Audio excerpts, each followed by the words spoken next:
দিন হয়তো বাড়বে, প্যানিক হওয়ার হয়তো দরকার নেই, কিন্তু এই বাংলার মানুষ যারা আমাদের এই খবর দেখেছেন, যারা জালিয়াতিতে ভুক্তভোগী, তারা ভালো করে শুনে রাখুন। ইন্ডিয়ান অয়েল কর্তৃপক্ষ আমাদের খবরের জেরে কি বিজ্ঞপ্তি জারি করেছে। সরাসরি চলে যাব প্রতিনিধি আবিরের কাছে। আবির, ইন্ডিয়ান অয়েল কি বলছে? দেখো, প্রথমত তারা স্বীকার করে নিচ্ছে যে গ্রাহকদের কাছ থেকে একাধিক জায়গা থেকে অর্থ নেওয়া হয়েছে এবং যে পরিষেবা সম্পূর্ণ বিনামূল্যে ইন্ডিয়ান অয়েলের দেওয়ার কথা এবং ইন্ডিয়ান অয়েলের যারা গ্যাস সংযোগের যারা গ্রাহকরা রয়েছেন তাদের দেওয়ার কথা, তাদেরকেই অর্থটা দিতে হয়েছে এবং এই অভিযোগ তাদের কাছে জমা পড়েছে এবং আজকে লাগাতার এই খবর সম্প্রচারের পর গোটা বিষয়টি তাদের নজরেও আসতে শুরু করেছে।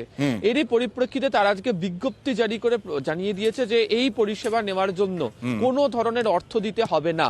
যদি কেউ অর্থ চান, যদি কেউ অর্থ সংগ্রহ করেন, তার জন্য তারা অভিযোগ জানাতে পারবেন। সে কারণে এটি টোল ফ্রি নাম্বার পর্যন্ত তারা চালু করে দিয়েছেন। সেই টোল ফ্রি নাম্বারে অভিযোগ করলে তৎক্ষণাৎ তড়িঘড়ি ব্যবস্থা গ্রহণ করা হবে এবং যারা এখনো পর্যন্ত এই অভিযোগ জানিয়েছেন তাদের জন্য যদি আলাদা করে কোনো সেল তৈরি করতে পারা যায় সে ব্যাপারেও ইতিমধ্যে ভাবনা চিন্তা করা শুরু করে দিয়েছে হচ্ছে ইন্ডিয়ান অয়েল। ধন্যবাদ। তার মানে শুনলেন আপনারা, আধার লিঙ্কে লাগবে না টাকা, টাকা চাওয়া রুখতে চালু টোল ফ্রি নাম্বার। ইন্ডিয়ান অয়েলের টোল ফ্রি নাম্বার 180023333555। আর এলপিজি বিশেষজ্ঞ তিনি কি বলছেন দেখুন।